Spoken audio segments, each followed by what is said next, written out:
Hi, Pastor Nathan Decker with your hashtag Better Together devotion for today. And Merry Christmas to you as we get closer and closer to Christmas.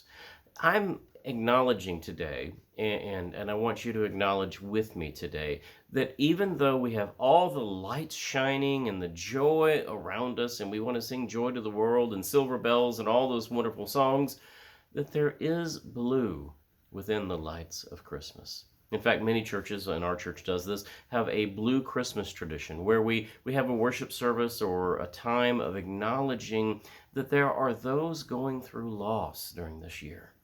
In our own community here at Chester United Methodist Church, we have experienced dramatic amounts of loss in the past couple of months. Folks have passed away, have died, and there is grief in that. But there is also grief throughout the year that kind of comes and hits us in a different way at Christmas season. There are relationships that have gotten broken. There are folks who have gone through the grief of divorce or who are going through the grief of divorce. There are folks who have had loss of jobs, sometimes loss of income or loss of stability. There is so much loss in the world.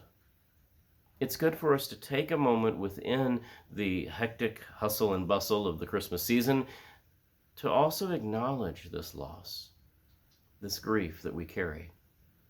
Grief for us as a people of faith is not something to avoid.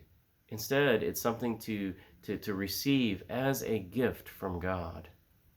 Mary in the Christmas story grieves at first when she finds out that she's pregnant. Joseph in the Christmas story grieves at first when he hears that Mary is pregnant. There is grief in this story. There is the grief of lots of mothers and soldiers who carry out Herod's order to kill the innocents in search of power and annihilating Christ as the Messiah and the King of the Jews. There is grief in the Christmas story. And so it is good for us to acknowledge grief and to receive grief as a way to process the way that we have experienced loss. To say, yes, I hurt, I've had pain, and that's okay. It's okay to not express jolly and holly. It's okay to not be excited, but to have tears at times. Allow yourself to be however you are being. Give yourself permission to laugh, to cry, to be whatever the emotion is. Although the emotions don't feel good, they're not bad or wrong to feel.